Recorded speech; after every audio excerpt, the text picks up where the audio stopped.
Oh, welcome to the Sharpe Way with Larry Sharpe. Another awesome Monday evening, 8 to 10 Eastern time, and you have to stay all 2 hours. It's the rules. Yes, I'm so lucky and so happy that I have with me in studio tonight the man himself, podcaster, MC, entrepreneur, former Marine, Jason Stapleton. Hey, thanks, man. I'm so happy that you are here this evening. I am happy to be here. Yes, and we have several things in common. Marine. Yep. Semper Fi. Entrepreneurs. Yep. And MCs. You MC Freedom Fest. Yeah, I did. Absolutely. What did you MC? I usually MC libertarian stuff. Oh, okay. Yeah, all the time. Yes. Nice. Fundraisers, stuff like that all the time. Yes, yeah, Freedom Fest was amazing. I was really impressed. I almost didn't do it because really? I thought, Why? I thought it was too conservative of a group for me to go to. It is right-leaning libertarians. It's but true. It was nice because this year there was more libertarian stuff than I had ever seen, and I would say that it was probably 60 to 70% libertarian, and they really tried to play down the hardcore like right-wing conservative, and it was.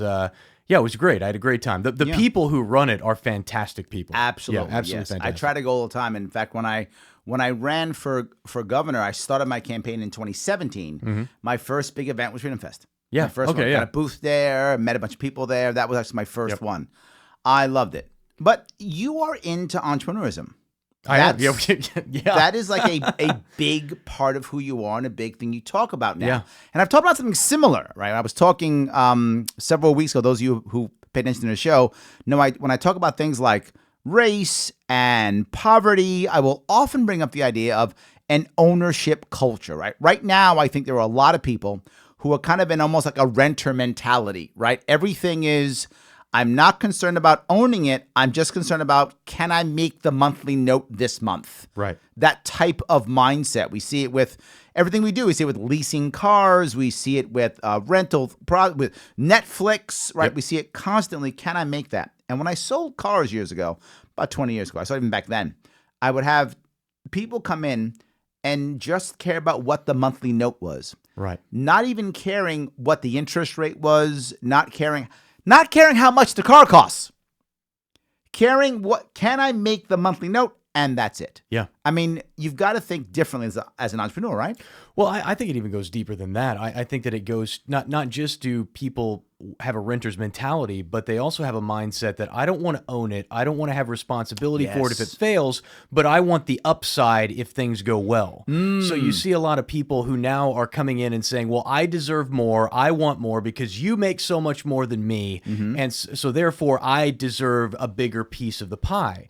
And it's like, no, you don't. You didn't take any risk to take the job. You don't, you don't risk. If it fails, you're not on the hook. You didn't invest. You simply show up and trade your time for dollars. And so not only should I've always said that the most important thing you can do for your future, for your family, is to control the means control the source of your income, excuse me. Sure.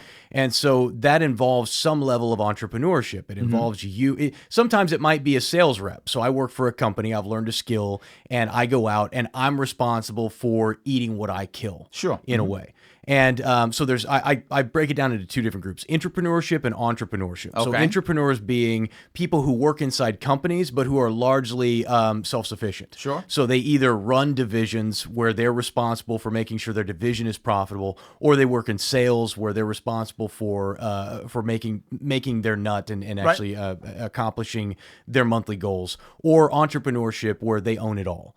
But regardless of where you are, I want to see people moving towards owning the fruits of their labor, controlling the source of their income. But schools don't teach this at all. No. Schools teach get educated so that you will be valuable to some organization, so they will pay you a good salary and swap your labor for your dollars, right? Yeah, except that doesn't happen anymore. We don't see that in society. What we see are guys racking up $100,000 debt at college and then getting out and getting $30,000, $40,000 a year jobs. Again and again and again. And then they look to they look to society, they look to government, they look to the companies themselves as having failed them. They were lied to. Yep. The American dream is dead. Yep. When in fact, the American dream was nothing more than, look, you have a right to come here and have the opportunities to succeed. You don't have a right to succeed. You have an opportunity. Everybody should have that chance. But isn't there a kid now, right? This is my argument with the millennial people who bash millennials all the time, right? If you're a millennial, if you're 30 years old now, 28, 29, insert thing here. You literally you've been told that you are awesome because you were born. Right. You have a closet filled with participation trophies, right? Yep. And you were told, go to college, get this degree, and when you're done, there will be an awesome job just waiting for you as soon as you get out. Then you got out in 2010, 12, 14. Nothing was there. Most of your friends and family don't own anything. You don't own much. There isn't much there for you. You do believe you were lied to. And then what looks good to you all of a sudden? Socialism does. That's right. Because socialism is not me being greedy. Socialism is me getting back what, you lied to me. I'm only getting what's mine. You've obviously stolen it. Right. That's not lazy. That's, in their mind, fair. And in a way, they're right. They have been lied to. They've had a lifetime of people telling them that they're special, that they've not learned to deal with failure. And you know as well as I do, in life, and especially in entrepreneurship, if you are not willing to and can't stomach failure, you're never going to be successful, because we fail our way forward. Absolutely. Right. And so these kids have never had to deal with coming home as the last team on the baseball in the baseball. What's the term? In the baseball league, having finished dead last, receiving nothing, going down with your head hung low, and then having mom and dad teach that lesson. Right. That, look, this is what happens. Sometimes you fail. Well, you've heard the difference now. There used to be helicopter parents, right? Right. Now there are bulldozer parents. Have you heard that before? No, I've bulldozer never heard parents they're parents who bulldoze all obstacles out of the way of their kids to make sure their kids have a wonderful and awesome life. Yeah. But to your point, then that kid never learns how to fail.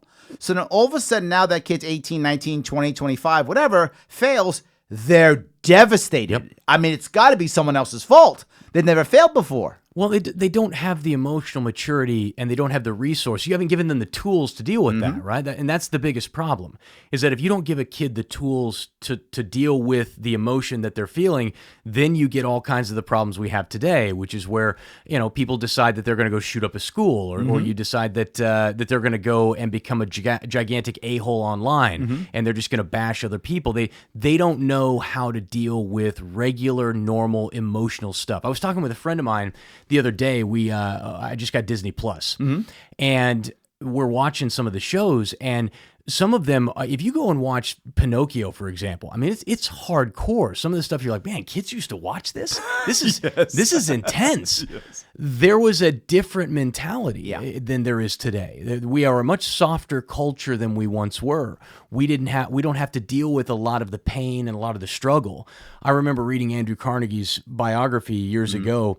And they just talked about some of his friends whose children had died. I mean, it was not uncommon in the 1920s to have 2 of your 4 kids, 2 of your 5 kids die in childhood.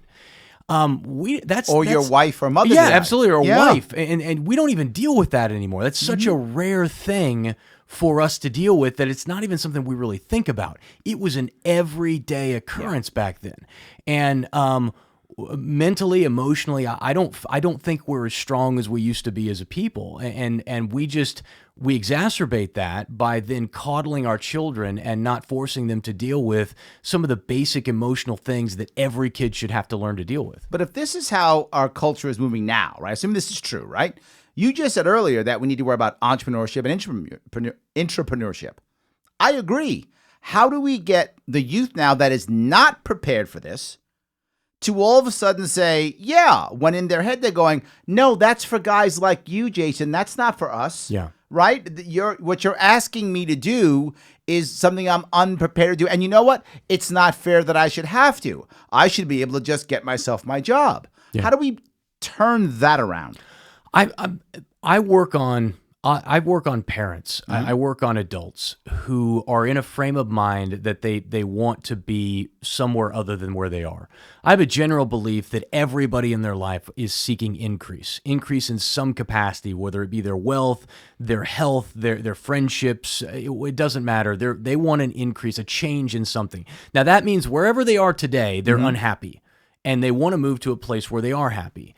And so what I try and do is speak to the principles that guide that change, which are you have to be willing to risk, and you have to shed this notion that I'm afraid of failure, because those two things will not get you to where you want to be. You'll never lose weight if you are afraid of going on the diet and fear that it won't actually work, right? Then it doesn't ever work because you never get started. And so as far as children go, that has to start in... Well, not even children. I would just go teens and young adults. I mean... I wouldn't even say children. Yeah, okay. So teens and young adults. Then it comes from explaining to them that they've been lied to. I think that's the most important thing is to front run what they're being told. I've done that often. I think it does work. I agree with you completely. And you tell them, look, you've been lied to. You think you're going to college and you're going to get out, you're going to get this great job. It's not going to happen for you. And here's examples of why it's not going to happen. Here's why you ought to think about whether or not you should even go to college, Jason, because it may not be the right decision. Told me decision. that. Hey, you know what?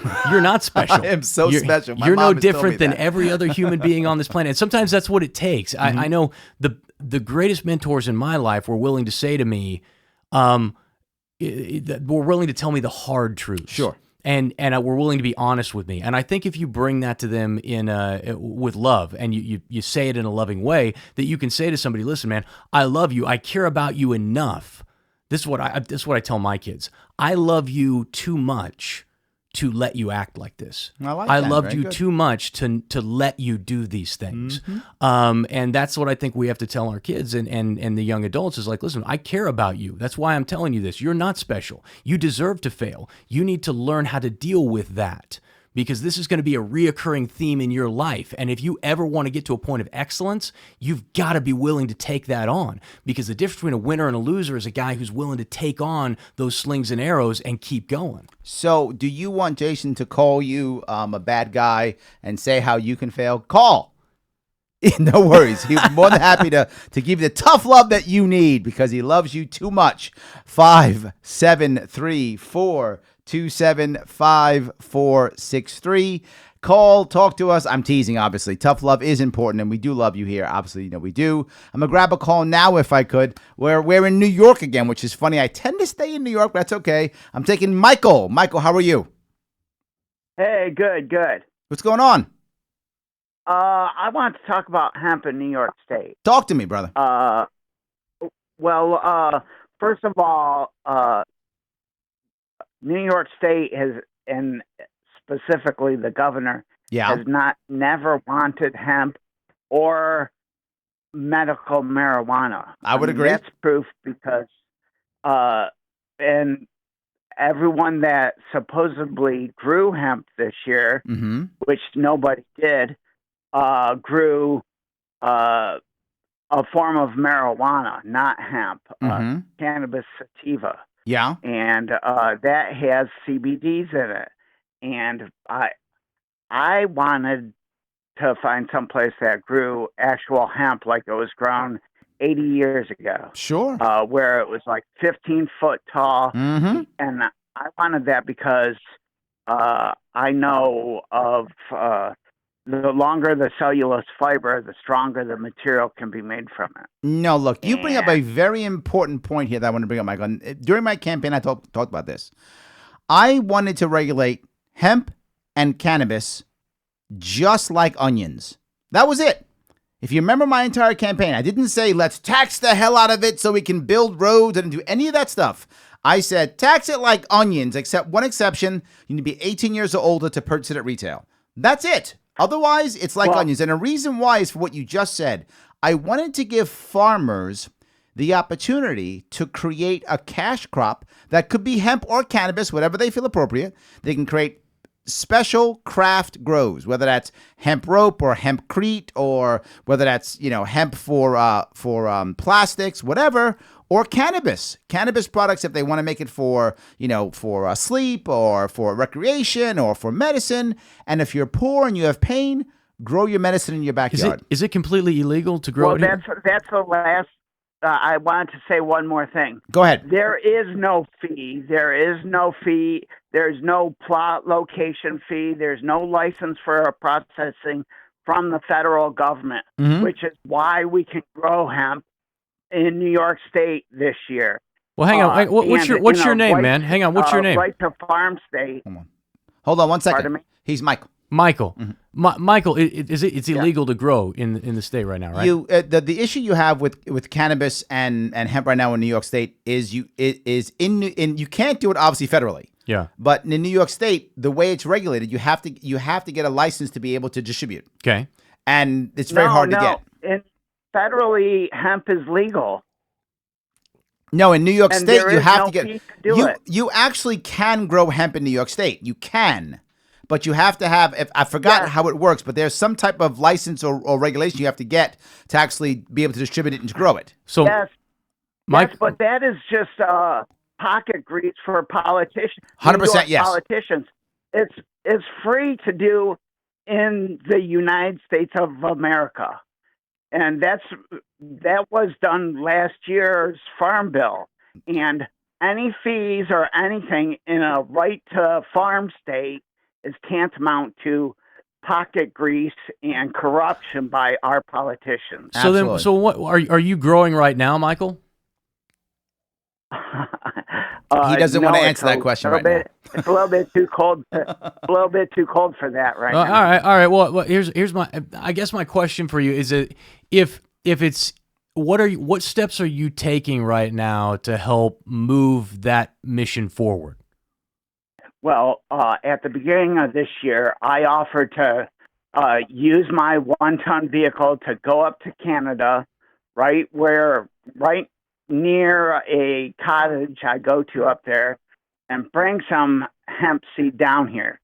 But the farmers in New York State, none of them or the processors, well, they all thought I was crazy, Yep. but none of them wanted me to give them free help or services in transporting it. And that was my second thing.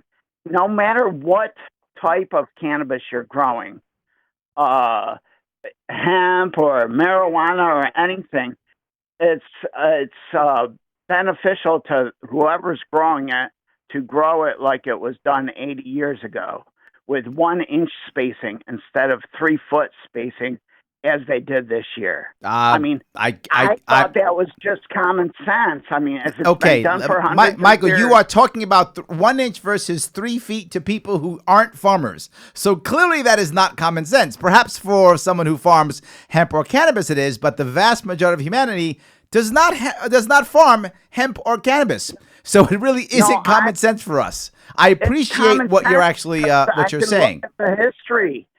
No one's going to look at the history of cannabis and hemp, my friend, except someone who wants to grow cannabis and hemp. So I love what you're saying. I agree with you.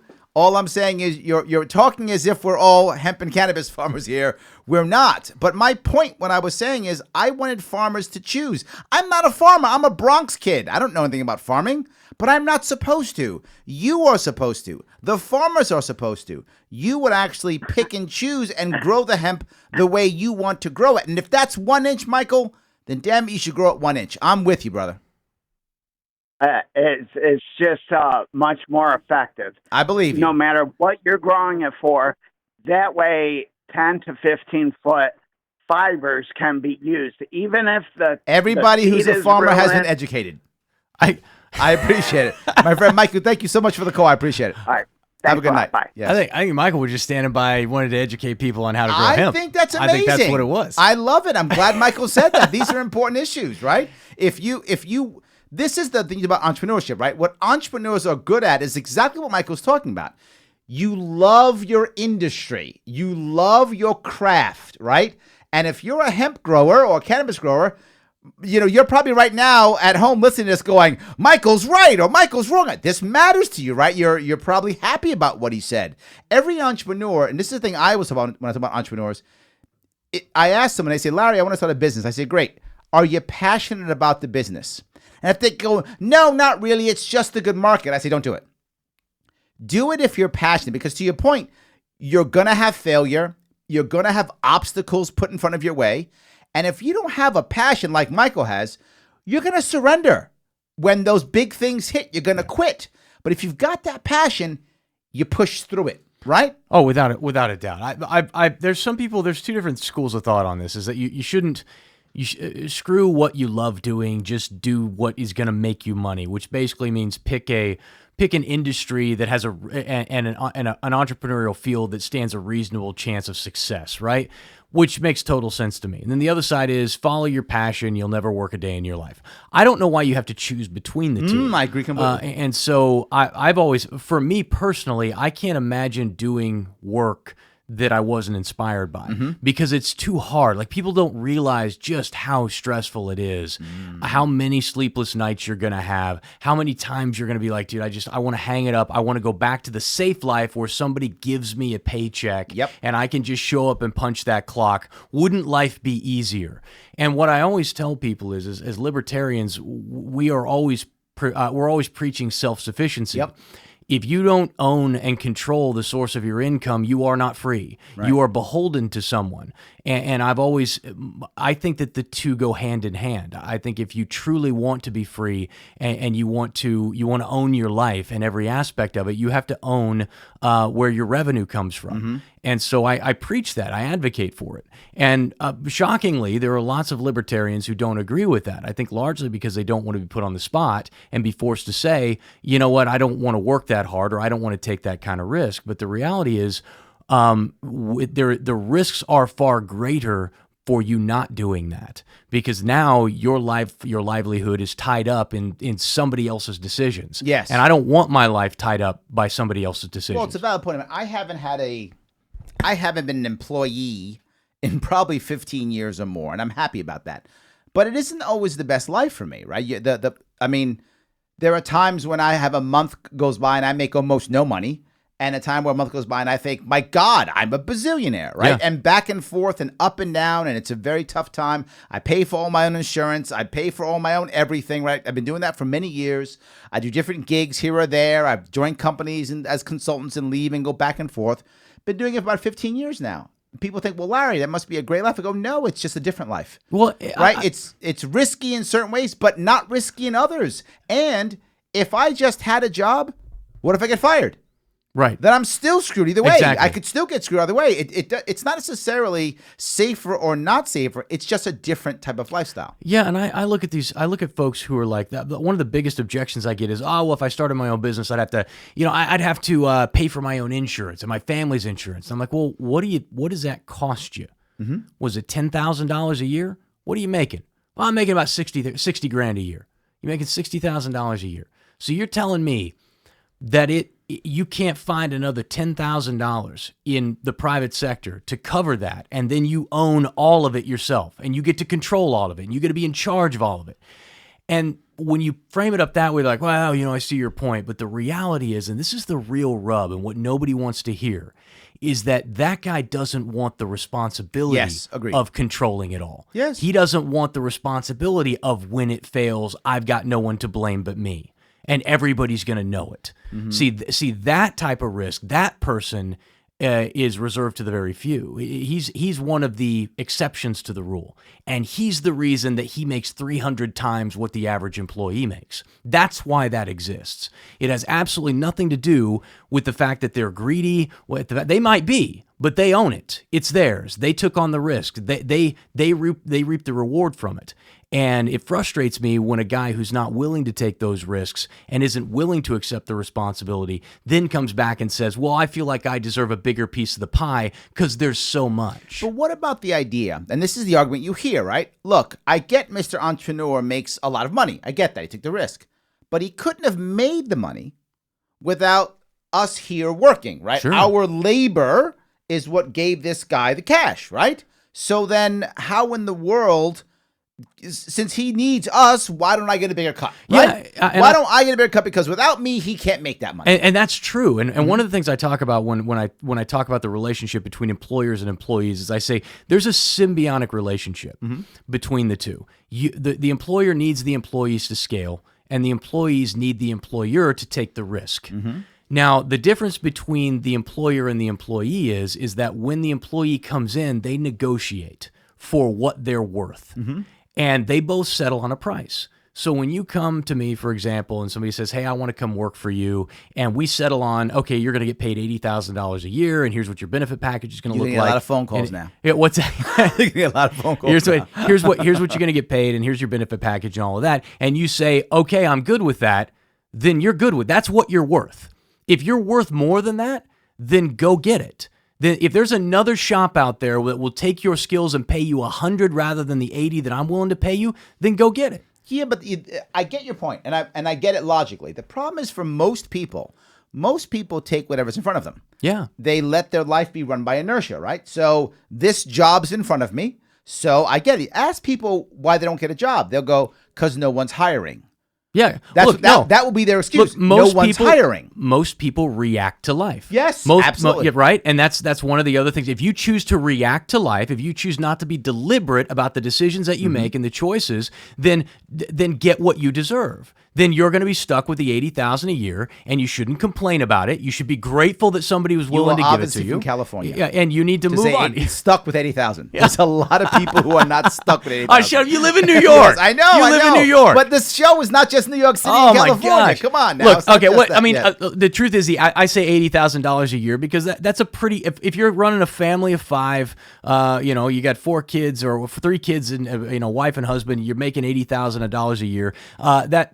That's comfortable. It's probably not safe, but it's comfortable. Yeah, I agree. Okay. Yeah. I frankly think that there's not a lot of money there, but okay. But what I'm getting at is like the average American makes $52,000 a year, 52 grand. And to me, that baffles me that anybody would stay in that space because I look at what can be earned with just a little bit of effort, and it dwarfs that number. Yeah. So why would you not be willing to step out? And if you're not, then you know what? Then be happy with your 50. Yeah. And if somebody down the street, some people are, and they are, and that's the other thing that I say. Some people are. They're like, I make my $50K a year. I'm good to go. I don't have a problem. Some people do that. And that's what I tell people is I say, okay, let's say like when I first got out of the Marines, I worked at a body shop, and there's a guy who all he wanted to do, I won't say his name, but all he wanted to do was go fishing on the weekends. And he made probably 45 grand a year. And he lived in this little tiny house in a kind of an ugly neighborhood. And he got all of his joy and passion out of going and fishing on the weekends. Yep. And if your goal is to fish on the weekends and 40 grand a year is enough for you and that makes you happy, then do that. Absolutely. Life is good. That's right. Yep. I want you to seek whatever your happiness and fulfillment is. And I'm not going to question what that should be for you. I speak to people who are unhappy, who want a more abundant life, both financially, emotionally, and spiritually, if that's what they. Well, I would like more of a financial life, so that means I need you guys out there listening to support me. I need you to go out there and head on over to patreon.com/Sharpe Way and support this show. If you like what's going on, if you like what we're saying, then do what you can. Drop $9, $15. Drop a whole lot of money. Drop $28. Drop $500 a month if you want to. If you're one of those heavy hitters who makes $80,000 a year, you're one of those guys. Drop some cash my way. I could use that. So to move this show forward, I appreciate it. I'm gonna go back to the phones if I could. I'm gonna move over to South Carolina, trying to not just be in New York State. We're gonna talk to about young people, and we are talking to Will. Will, are you there? Will, are you there? I think I've lost Will. No, you haven't. Oh, hey, I got you. What's going on, Will? Talk to me. Hey, brother. Long time. No, I haven't talked to you in a while. Hey, Jason, it's real good to talk to you. Thanks, man. I'm gonna say one thing though. Uh-oh. He's not a former Marine. He is a Marine. I like that. Well, the saying is you don't say ex-Marine, you say former Marine. I appreciate that. There you go. Anyway, you and I have talked in the past about a few issues, and here's one that's really been getting to me right now trying to talk to young people, especially on campuses. Yeah. And I tell them, hey, I hear you, but can you consider this? The problem is, as soon as I hit that, but can you consider this, I get shut down and or diminished. That's because or you hold on. That's because you use the word but. But is an eraser. Remember, in English language, but's an eraser. You will never hear me ever say, yeah, but. Never say that. What I always say is, yeah, and also, yeah. Can you also? Sure. In addition, you once you say but, you've just said, I don't actually hear you. I love you, but I don't really love you. Great idea, but not great idea. I respect you, but I don't respect you. So the issue you just made right there is you put the but. Instead, just let what they say land. If someone says, I think that everyone should get a pony, you can say, I get that. Yeah. So let me ask you, how? Or what about this? And in addition to a pony, how about this idea? Then you'll see people at least hear you. Well, that's a great anachronism. What do you think is probably the biggest rub that they're having right now? I thought it would be more on economics. They are big on controlling free speech, which shocked me, really. Yes. Do you want to touch that one, Jason? Or? I think it goes back to what we were talking about early on in the show, which is I don't know how to deal with us not agreeing. I haven't learned how to have we just have to agree to disagree conversation. I don't know how to approach you with calm and rational and provide my points. If I don't agree with you, you're obviously full of hate. And if you disagree with me, it's obviously because you are a racist or a sexist or a bigot or whatever. And therefore that gives me the right to shout you down and to silence you. And that's where that comes from, is that I don't have, if you don't have the tools to have a conversation with somebody and to disagree with them respectfully, then this is what we resort to. But there are two issues I want you to consider here. The first one is they actually don't want to control language. It isn't what they want. They're doing it as they think that's the right answer for what they actually want. And what they really want, if you ask the youth, what they want is fairness. They don't know what that means. They don't really know how to get it. So what side talks about fairness? Well, the left talks about fairness. The right often doesn't. It's a very poor job of speaking about fairness. It doesn't mean people on the right are any less or more fair. It does not mean that. I'm saying rhetoric-wise, right? The rhetoric of the right is not very good when it comes to fairness. The rhetoric of the left is much better when it comes to fairness. Now, the left is no more fair than the right. I'm just talking about rhetoric. Right? The left talks about fairness and socialism and how to help people, and you don't want the people who are marginalized to feel bad. Very good fairness rhetoric. As libertarians, as people in the liberty movement, not even libertarians, in a liberty movement, we have to be better at talking to fairness. And I will bring it up often with the youth. I'll say things like, don't you really want things to be fair? And they will almost always go, I do. And that's why socialism. And I go, okay. My question I have is, let's assume that you have a social society and someone doesn't want to join the society. What happens then? And they go, well, they will. What if they don't? Are you okay with them now using force? Are you okay with the cops coming by? Are you okay with fines? Are you okay with this? And they will often say no. And I would say, wouldn't it be nice if there was a society where it was a voluntary society, that everyone had the right opportunities and could do what they felt was appropriate? And fairness wasn't everybody getting the same thing, but fairness was everybody getting an opportunity to get whatever it is that makes them happy. And all of a sudden they go, that sounds amazing. And I just made them libertarian. So talking about fairness is a critical thing that the liberty movement has to get better at. We're not very good at it in general. We've got to get better at doing it. I spend a lot of time doing it. That's how we will convert the left. That's how we will convert the youth.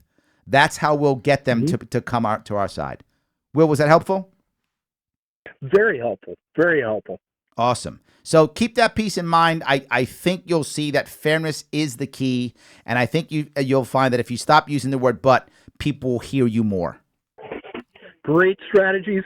Keep up the good work, both of you. Thank you, brother. Thanks, man. Have a good one. All right. Take care. All righty. Bye-bye. I am going to go back to New York because I do love my New Yorkers. So I'm going to head back to New York. And I think not talking about the libertarian movement, Libertarian Party here, We're going to be talking to Dan in New York. Dan, are you there? Hi, Larry. Hey, what's going on? Not much. I'm just listening to the show. I'm here. You're talking to Larry right now. Oh, okay. Larry, Jason, I'm calling in today because I want to talk about the 2020 LP, and my questions for the both of you guys. So you're running. No. So I've been talking to a lot of people recently, and why I just want to get your guys' opinion on why they think third parties are spoilers in elections, Sure. locally, state, in like I don't get why they think third party is a wasted vote. No, I get it completely. That's good. Jason, but you don't really consider yourself a big L libertarian, right? You're No, not at all. You're part of the Liberty movement. Is how you kind of how do you identify? I have a life principle that says we don't hurt people and we don't take their stuff, and that's very libertarian in the way I think. But I was more politically active back in 2016, much more than I am today, because I didn't see it having any positive effect on my listeners. All I saw was that a bunch of people were very angry, and after 4 years of doing my show, being politically motivated and angled, I saw really no change at all in my audience or in society in general because of me being there, despite having whatever it was, 30,000 listeners a day on my show, all who were predisposed to the message that I was preaching. And so. Why do people think that the Libertarian Party is a wasted vote and because it draws from one of the other parties? Is because in many cases it does. In the absence of a third party, in the absence of a third choice, people will choose A or B. And so, I mean, you can look at Ross Perot and you can see clearly that the reason that that Republicans lost that election was due to due to him sucking votes away. And so Ross Perot acted as a siphon for Republicans who were more extreme than Bush was, and so it is true that happens. And for me, I guess my question is why are you concerned with that? Do you feel like your vote is wasted, or do you just not? Do you feel like I've never felt that my vote was wasted when I voted my conscience. I've never felt that way. What am I going? If I give my vote to somebody that I don't really agree with, isn't that just as much a wasted vote as voting for somebody that I truly do believe in and who I truly do value their position? And in 2016, I voted for Darrell Castle for the Constitution Party because he most closely aligned with my ideals. I didn't vote Libertarian just simply because it was the Libertarian Party and I wanted to support them. I voted my conscience. And to me, that's never a wasted vote. Some people will look at it differently, and they'll say, well, I want to get not Hillary Clinton, so I'll vote Donald Trump just because we don't want Hillary. But to me, those are two false choices. I don't want either one of those people. My life doesn't materially benefit from either one of them. And so I guess my question again is, do you feel like your vote is wasted, or do you just not know how to respond to that question? To answer your question, I haven't been following politics actively for a long time. I'm just starting to really open my eyes to it because all I see in this climate is, like Larry's been saying, red team versus blue team, Republican versus Democrat, progressive versus conservative. And the reason I'm sick and tired of it is because there's no unification of logic, or there's no, hey, we can't get along because we come from two different walks of life. We're raised different, we're culturally different, but I think, like you said, Jason, voting your conscience is not wrong. It's because that person or candidate aligns with what your beliefs are. And I hate that stereotype of, well, if you vote third party, it's a wasted vote and you're just dumb to throw it away because these a-holes at the top think it's not going to go anywhere because change is a very gradual thing. Well, let me give you a couple of things. Like, I am obviously an openly partisan. I am obviously libertarian. I obviously vote libertarian. I run libertarian. So I'm a big L libertarian, and there are many people who come to the show who are not that. So thank you for coming to the show. We have lots of people who aren't that, but I am that. And I'll give you three things. One, Jason's completely right. It does happen. Of course it does. But how else are we going to make change, right? If we're going to make change, that has to begin to happen, right? There has to be some pain or the left on the right. What people will say is too much because of the Ross Perot factor. They'll say, well, you take votes from Republicans. That's not true. We take votes from both sides. We basically take votes from the side of the ruling class, right? So in New York, we took lots of votes from a Democrat because it's a heavily Democrat state, right? That happens often. You go to Oklahoma, probably the opposite, right? You find those things happen from the ruling class. We take more from that than the other because we become another protest vote, right? We become another protest vote. When that begins to happen, then we become a spoiler. But the spoiler is the beginning because once we're a spoiler, now we become valuable. Now people pay attention to us. Now we get more press because we become a spoiler. Spoiler is the first stage of change. Remember something. You go back 150 years, the Republican Party was a third party. They became a spoiler first, and then they replaced the Whigs. That's how that works. So yes, that's going to happen. And yes, it should happen. That's a natural way of making it happen. But it's the second piece of this. And that is, I don't want you running as a third party unless you can make impact. I don't want you to run because we have to have someone on the libertarian line. That is a dumb reason to run. I want you to run because you can make some impact. Because when you run, you are sucking up your time, your energy, your money, and more importantly, the time, money, and energy of all the people who support you. Donors, volunteers, all those people putting their time, money, and energy into you, and for you to go, well, I gave someone a choice. No one wanted your choice.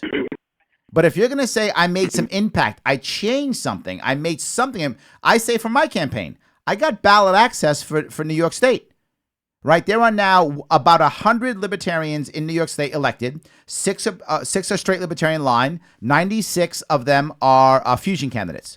You go back a year and a half ago, there were 0. That's impact. We ran over 200 candidates. Not just that, SAFE Act. And now the gun regulation in New York State. We are right now already in Western New York. We are now ignoring some parts of that law. That's from my campaign. Go ahead. Sorry, all I was going to say was, and to piggyback on, and Larry is absolutely right. Larry was able to affect some real change and move the Libertarian Party quite a bit here in New York. And what I would say, another argument that I constantly make, or one retort to your comment about, oh, it's a wasted vote, you can respond in the affirmative through aligning with them and say, you're absolutely right, it is a wasted vote, because that vote is just going to get kicked aside. And I think there are a lot of people in America who would love to have a third choice, who would vote on a libertarian line or a Constitution Party line if they felt like it wasn't a wasted vote. And so one of the things that I advocate for is ranked choice in voting. Yes. Because if you're not familiar with it, basically you get to say, I choose this guy first, this guy second, this guy third. And then if your first candidate who you wanted first isn't the winner, all your votes go to the second candidate. So it's not a wasted vote. You get a chance to kind of say, here's a guy I really want, even though I know he probably won't get elected, but that vote, I want that to go to this other guy if that guy doesn't get elected. Yes, and we got that in New York City. Yeah, do you? Okay, yeah, and that's that we should have that nationwide for national elections as well, because it is that changes the dynamic and the argument for why people would vote third party. Absolutely. And the last piece I'll bring up is you talked about unifying. Left and right's not going to unify. The only opportunity we have to unify is the liberty movement, and the reason is you don't have to convert to join us. You simply have to say, I don't want to use government force to force my view on others. You can literally say you are the most conservative person in the world, you're super conservative, but you think that it's not the government's job to make everyone else conservative. It's your job through your own example, through your own actions and deeds and community to make everyone else more conservative. You can be libertarian. If you're super liberal and you think the whole world should be liberal, no worries. Do you think it is the government's job to force culture to be liberal? If you do, you're a Democrat. If you don't, you say, no, it's my job through my example, my community, my deeds, my works to convince everyone to be more liberal. you can be a libertarian. You don't feel like the left and the right are joined and moving in the same direction? They are. They're moving towards oligarchy. Yeah, 100%. Yeah, absolutely. Yes. I agree with that. I think that, a lot of people look at the left and they say, they're about control and they're about socialism. Look at the right as it came to gay marriage or drugs, all those things that we advocate for, and we say, let people choose. They push their agenda. They push their controls in the same way the left does. I think it's unfair. I think either party that are in power, the two-party system that we have, it's about control. Yep. It's about controlling you and your life and your choices and manipulating you into believing that you have to choose this team or that team. Yes. And if I'm on this team, then I support this team regardless of what they say and regardless of what they do, and I'll listen to the talk shows that tell me what to believe so that I don't have to think about it, and then I'll regurgitate what I hear around the water cooler at work. And we got to get out of that mindset, because that's killing us as a people. It's stripping us of our freedom and our rights. Yes. And we have to get to a place where we are unwilling to accept the notion that we have to choose A or B and defend that to the death. I love that. Absolutely. Did I answer your question? Yes, it did. Jason, can I ask you something? Yeah, man, go ahead. So I do think we need a third party as an alternative, because, I do think the two-party system is broken in millions of pieces. And do you think that at some point our democracy will change into a more multi-representational like Europe has, or no? I would love to see that. I don't see that now. I really don't. I think that the Libertarian Party did really well in 2016, about as well as they could have done. I was not a fan of the Libertarian candidate, but they did the best they could with that candidate. I don't think they will do as well this year. I think it's going to be a struggle for them to do better, mainly because we don't have the dynamic that we had in 16. I wish you were wrong. Yeah, I hope I'm wrong too. And I was actually sitting with the head of the Libertarian Party, Nick Sarwark, at that Freedom Fest talking about it. And I said, I hope I'm wrong. I really do. I'll eat my words. We've got a $100 bet going. And I said, I hope I'm wrong, but I don't think I am. I think that this is going to be a tough year for them. And I think the best thing that we can do is live our values as libertarians. And that is not to throw it in people's faces, but just to say, look, this is the way I choose to live my life. One of the things I love, there are really good Christian people, and then there are terrible Christian people, right? Good Christian people live their values, and they show they show their faith through the way that they live, through their kindness, through their generosity. And the people who do it the wrong way beat you over the head with their Bibles, criticize you, tell you what to judge you, right? We got too many libertarians that are beating people over the head with their Bible. And what we need are more people who are living their values and showing people that there's a better way. And I think if we can get people on that path, talking that way to their friends and their neighbors and their coworkers, that's where we have the greatest chance of making an impact and having the type of change that you want to see. There we go. I think I agree completely. Did I answer your question? Are you okay? Yes, Larry. Thank you, brother. Thank you, man. Appreciate it. All right, take care. All righty. I am going to have someone who is driving the country. I'm not sure where this person is. Maybe they're all over the place. Dividing. Is it dividing? Oh, dividing. Sorry, I'm reading it wrong. I can't read. I need to put my glasses on. I was talking about dividing the country. We're talking to Paul. Paul, are you there? Driving the country. I'm not sure where this person is. Maybe they're all over the place. Paul, it's you. Are you there?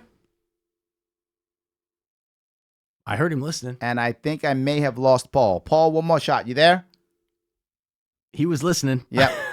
All right. No worries. I've lost Paul. We'll move on. I will head over to North Carolina now. If I can grab North Carolina. I'm sorry. We lost him too.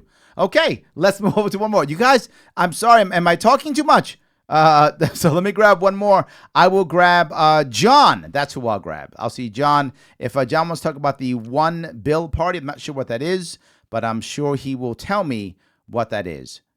John, how are you? Okay, we're batting 100 here. I'm sorry, batting 1,000. Batting 1,000. We're batting 1,000. Yeah. Yes, see that? We're batting 1,000. I wanted to talk about why we have tolls. I had a good answer for that. I did that one. So, John, are you there? Yes. John, how are you, sir? You're on the air with Larry and Jason. Hey, Jason. John or Larry, how you doing? I'm doing great. Talk to me. I love you. So I have an idea of maybe how to change the third party system Okay. using the Libertarian Party, and it would be to use it as a platform to introduce new bills into Congress. Okay. And it would be like, I would call it the one party bill party. Excuse me, the one bill party. Okay. And basically what you would do is you would put in a bill, and the whole platform is, we are going to vote this bill, and it'll be term limits, lobbyist corruption, no financing reform, and I don't know if it's possible, but Hold on. I want to be clear. Hold 1 second. Are you saying that this one bill has all of those things in it, or each of those is a separate bill? It could be all one bill. It could be a couple separate bills, but whatever it is, you're passing a bill, and then our party or the candidate resigns. So one bill and resign. Yes. Why does the guy or gal have to resign? Well, it's so that both Democrats and Republicans would feel comfortable voting for the person, because they know that if they vote for this person, if somebody resigns from Congress or something, this is my only problem, is I don't understand the whole. Yeah, I don't get it. So what you're saying is, if I'm clear, I'm gonna run under the term limits party or whatever that is, right? That's my party, right. Term limits party, right. And then my goal is I win Congress, then I go to D.C. and I just push this one idea of getting term limits. And when I get term limits, I resign. Right. What if I never get term limits? Well, do I just stay in office until I get them? Because I'm never going to get term limits then. Yeah, I don't know. I'm just thinking some way to get. You could just be like an activist and push the bills yourself through your current Congress. Could do that. You could actually decide to vote third party until the people actually did what you wanted. Can I ask you what if somebody resigns from Congress, who takes over that spot? Yeah, they have a special election. Happened here in New York. There'll be a special election. It happened in New York. The guy in Western New York, he was indicted on corruption charges. He resigned, and there's going to be a special election now. And guess who's running? A libertarian, Dwayne Whitmer in Western New York, is running. Yes, indeed. I had to do a libertarian plug. So, yes, that actually is happening. So, I like the idea that you're coming up with. People love these ideas. The problem is they're odd, and they don't break the system, right? Let's assume for a second that it actually works. Hold on. Let's assume it actually works. The guy gets in. He pushes term limits. He gets term limits passed. He then resigns. They then repeal it. It's done. Not really sure that's going to work well. I don't know. Yeah. I was just trying to put it out in the ether and let somebody else figure it out. I love it. It's out. Jason, you want to comment on that? No. There we go. Yeah, you can't do anything with that. It sounds like you were having shower beers and you just kind of like I really don't know anything about government or how it works. But wouldn't it be great if we could just get one guy and we could just bring that guy in and he could just fix it all? That would be awesome. That would be awesome. I love you, brother. Yeah, but that's awesome. I don't see that happening. Thanks for the call, brother. I really appreciate it. Thank you. No problem. Have a good one. Larry. I love that. Bye. That's awesome. All right, we are gonna go back and try to see if we can get Paul again. I know Paul tried before and he dropped, but we're gonna try Paul. Paul, are you there? Yes, I'm here. What's going on, Paul? How are you, brother? Good. So, can you? There we go. Yeah, now I'm here. Yeah, so, I hear you guys. So, talk to me, my friend. How are you? Good, guys. Can you turn down your? Can you please turn down your volume in the back? Turn down your radio, man. Okay. Can you hear me now? There we go. Now we're rocking and rolling. Good, guys. He's not turning it down. You got to turn your volume down. Okay. Can you hear me? Okay. I hear you, but in the background, I hear us from like 5 minutes ago. One of the biggest problems in this country. Okay. Can you hear me? Okay. I hear you, but in the background. This is funny. I'm listening to the show again for the second time. I know, it's kind of messed up. Okay. Can you not hit mute on your computer? On your computer, can you not hit mute? I know, it's kind of messed up. Can you not hit mute on your computer? Can you hear me now? Hang on. Paul, is this the first time you have ever called in to a radio show ever? Okay, this is good. This is good. This is a better call than I thought. Hang on. You've ever called into a radio show? We get to hear it twice. I love it. First time. Okay, the radio is on a delay, Paul. So you got to turn down the microphone and the volume from what you're listening to, and just talk to us. Okay, Because can you hear otherwise, me now? there's this nasty feedback that's happening. The radio is on a delay, Paul. So you got to turn down the microphone and the volume. Did it go? No. Okay, I'm here. Can you hear me? I know that you are here. In the background, I think you can hear us in the background. So does that mean you have your computer or device on? Can you turn that down? I think you can hear. I turned it down. Oh, is that us? Is that our feedback? No, that's not our feedback. Hold on. Maybe that's our feedback. It's yours. Did you turn that off?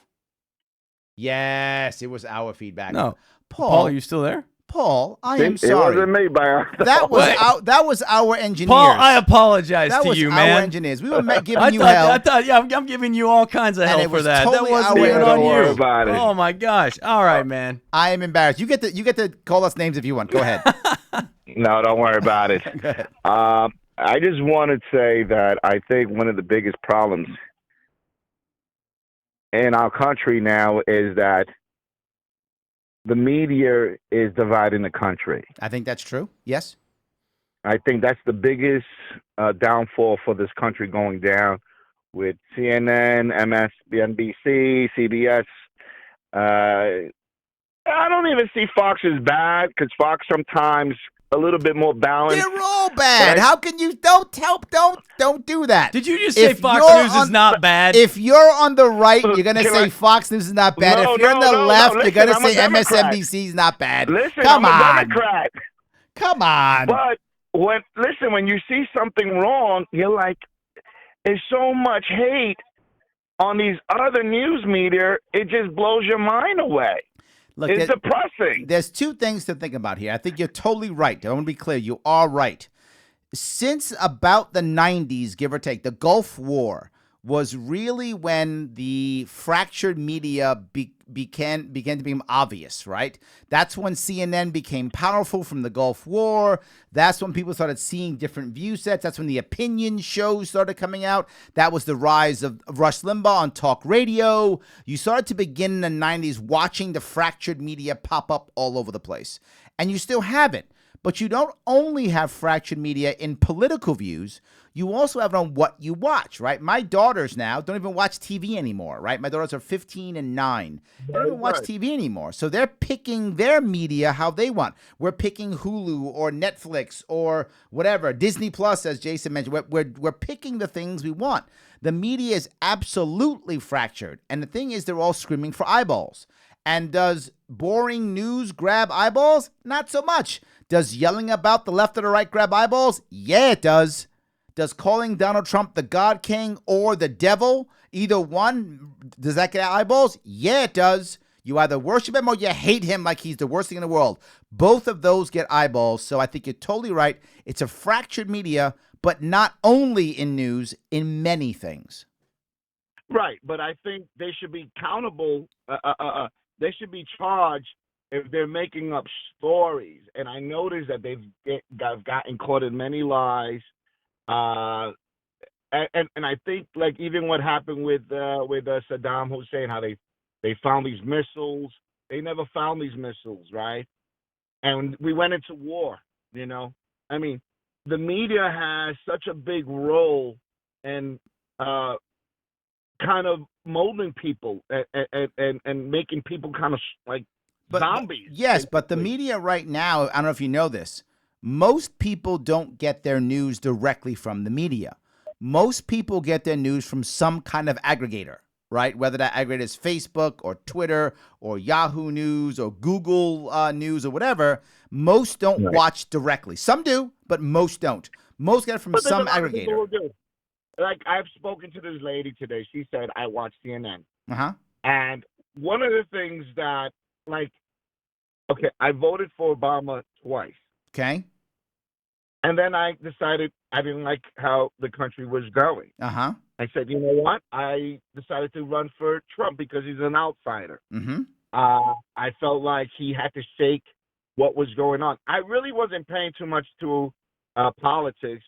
No, I love what you just said, my friend, because this is a common thing people don't get. And I talked to a lot of my friends. I live in New York City, so most of my friends are Democrats. So I'm from Brooklyn. Yeah, so you know. So most of your friends are probably Democrats too. So you know what I'm going to say here. People were shocked when I told them that a bunch of people who supported Bernie, once in 2016 he was removed by the Democrats, a lot of those people went to Trump. Yes. Yes, a lot did. People say, why in the world would people who support Bernie go to Trump? It's exactly what you said, my friend. They saw Bernie as the outsider on the left, and Hillary was the establishment. And when they lost Bernie, they weren't paying attention to actual policies. They were paying attention to what you just said. Who's the outsider? And Trump was the outsider compared to Hillary. Right. Well, one of the things that the reason why I changed my mind was after the Democratic Party kind of like played that whole slate up by, I thought that, he had a big home after and he's endorsing Hillary. I thought Bernie was for the people. And once he went back to support Hillary after they did that whole charade with him because he was winning. I mean, he would have been probably the president. He might have won as possible.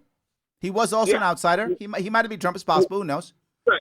And I was thinking because he had a bunch of people voting for him and a lot of young people. So I'm kind of what are you asking now? Jason's going to get mad at me if I don't get a question out of you. Okay, I'm sorry. So what I'm asking to you I just blamed you, Jason. Thanks, man. Okay. I'm sorry. What I'm saying is that I think the media is part of the Democratic Party. They're not for everyone. I see. Okay. The agenda is to push the Democratic agenda. They don't want to really. It's not a balance anymore. It's like if you when you have a moment, this is what I've done literally. When you have a moment, I will watch a half an hour, 20 minutes of MSNBC during their evening prime time. Then watch half hour or 20 minutes of Fox News during evening prime time. And what you will find is the exact opposite. MSNBC will be spending 20 minutes saying, this is why Trump is bad. He's horrible. Here's more bad Trump news. Fox will be doing the exact opposite, saying Trump is amazing, or here's an excuse of why Trump is not bad. I don't think either of them is correct. I don't think the media is left or right. The media is, I want eyeballs, and one of those work, and they pick one, and they run with it. Now, to be fair, to be fair, there are more physical left media outlets, but the right gets a whole lot more eyeballs. Fox dominates the cable news more than the left completely. So while there are physically less stations, they still get more eyeballs. Because they get more balance. They're not. I'm not going to go there. No, they don't get more. No, I'm not going to go there. They did a better job of selling you on the fact that they're balanced. Yes, that's what they've done. True. Yes, they've convinced you that they're balanced, and so you naturally gravitate towards that. No. The truth is that all media is biased. Absolutely. All of it is. All of it has an agenda. All of it has an angle. Yes, and they've just decided that they're going to be A rather than B. And what I think is that you've got to go into whatever media outlet that you're watching. You have to understand that they're trying to influence you. Mm-hmm. They are trying to persuade you to believe something, to take a certain stance on a certain particular topic. And the best thing you can do is be objective about everything that you hear and recognize that the words that are coming out of the mouth of the host or the people who are on the show is all designed to try and manipulate you, regardless of which other side you're on. I mean, I honestly believe, I'm going to say something that's terribly, unkosher. Please. Is that I just think that there's a lot of people in America who shouldn't be voting. I just think that you should not come to me for advice on what you should do if you have some sort of major medical illness, right? I'm not a doctor. I haven't been to medical school. I don't understand the law. I don't understand the body and how it works. In addition, don't come to me for legal advice. I don't understand the law. Go to a lawyer for that. I think there are far too many people in America today who have absolutely no concept of how the government works, of how of the motivations of the politicians, and who have absolutely no concept. If you asked, I saw a poll the other day. They said like 43% of the American people said that they thought that Trump should be impeached. And I guarantee you, if you ask 1,000 people in America, what crime is Trump guilty of that he needs to be impeached for, 80% of them will have no idea. No idea. Do you know, answer me a question. Do you know for what crimes a president can be impeached? I didn't think so. I didn't think so. Who are you asking? I'm sorry. What'd you say? Say that again. For what crimes can the president be impeached under the Constitution? I think he can be impeached for what's that word I'm trying to use? What they're trying to impeach him for right now, like what's his name? The vice president of Obama, what his son did, but they're letting him get away with all that shit. In reality, the president can be impeached for almost anything. It is the Here's job of Congress to investigate, and they can impeach him for almost anything. Impeachment can happen for high crimes and misdemeanors. Okay, that means, or if he what's the other word that is used? If he conspired against the United States. Okay, those are the things that he can be. He broke the emoluments clause. Yeah. Now let me ask you a question, guys. Hang on, but wait a minute. Before you ask your question, let me just say this. This was my whole point. Is that 90% of the American people got no idea, but they all got an opinion, okay? And this is the problem with America is you can't blame the media, okay? If you don't understand what's going on in America, that's on you, okay? If you're being manipulated by the press and you don't like that the press is too left-wing, what you're really saying is that everybody else out there is too stupid to know that they're being manipulated, but I'm not.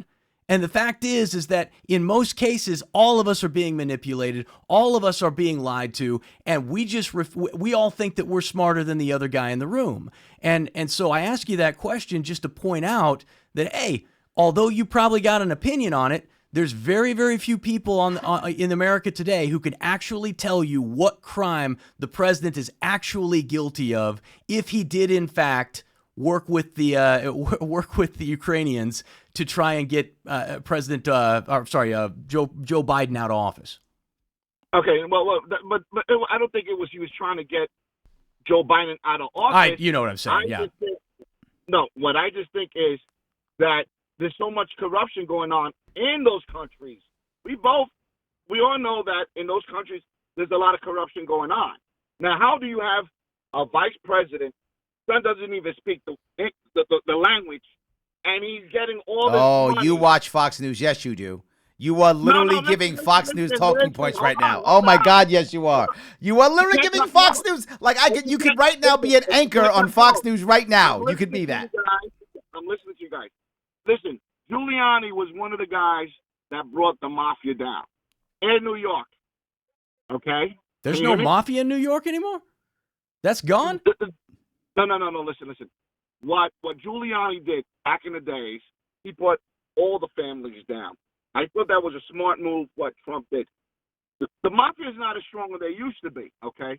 Believe me. Those guys will make billions. Hold on. Your original point here was about the media, though.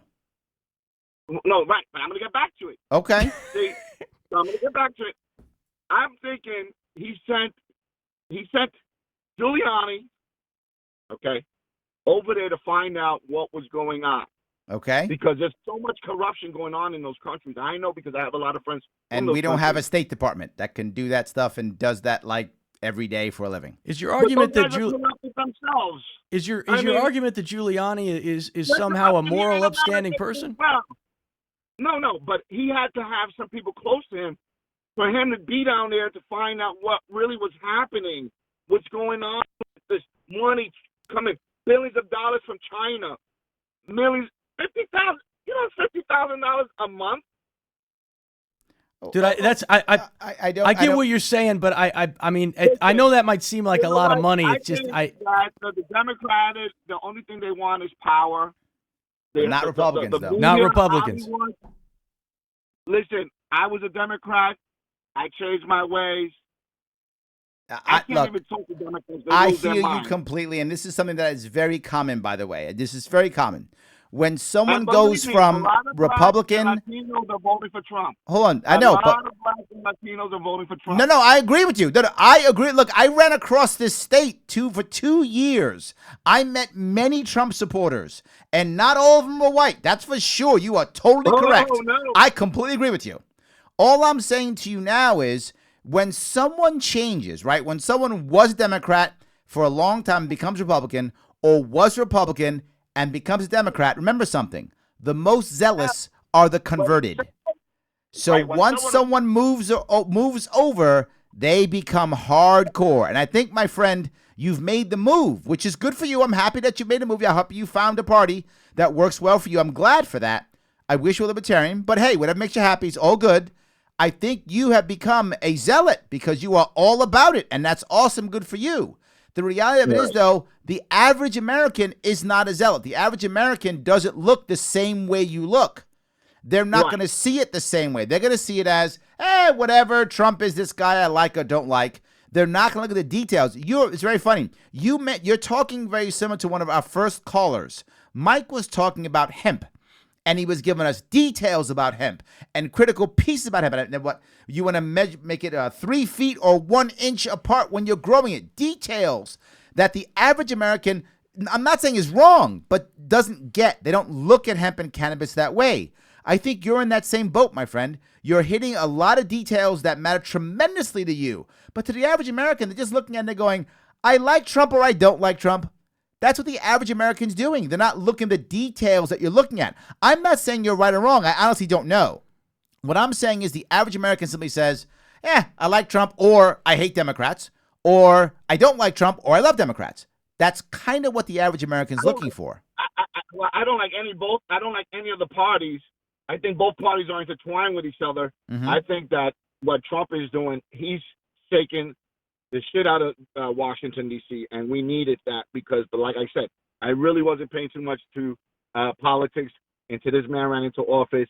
And, you know, I look at a lot of things as, from my point of view, as, you know, you having a birth at 9 months, they can abort the babies now. I just seen a lot of craziness with the left side, and I felt like they were going way too far left. No, it's a valid point. Look, I got to grab some more people. I got more calls I got to grab. Larry, I like your show a lot. Thank you, my friend. God be with you, my friend. Thanks for calling. You guys. Have a good one. Man. Thanks for calling. Take care, Larry. Love you, brother. Yes. So look, this is the passion I'm talking about. Aren't we? I mean, this is politics, obviously, right? But isn't this the same passion we want when it comes, we talked about earlier, was the idea of if you want to move forward in finding, what was the phrase you used? Owning the means of your controlling controlling your labor. Yeah, controlling the fruits of your labor. Yeah. Don't you have to have that same kind of passion that he had? Because isn't the rest of the world? I know we're kind of making a shift, but we're not. It's the passion. No, it's okay. Yeah, I think it's a good shift. Right? Isn't the world telling you, Jason, don't do that. That's dangerous. Go get a job. Go get benefits. Go be an hourly employee. Isn't the world telling you that? And for you to make that shift into, no, I don't need to do that. Doesn't that take that same passion? No, I think it does. I think clearly, the last caller was really passionate about what he believed, and he was trying to articulate, the rationale behind it. I love passion. I want people to, in this case, I want people to be objective about the way they look at it. And you have to have some facts beyond what you're being told in the media, because he's absolutely right. The media is corrupt. The media is not honest. And so anybody you're going to listen to is going to be trying to manipulate what you think and what you believe to some end. And so, I mean, in this case, if you want just my opinion on it, is people should be looking at If we were being intellectually honest about this entire thing, and we were looking at the left and the right, and we were saying, okay, this guy's we're looking at impeaching the president of the United States. Well, the first thing is he's going to be impeached. They have the votes in the House to do it. There's no doubt he's being impeached. But he's not going to go anywhere for after that. The Senate correct. is not going to uphold it, and so it's largely a waste of time.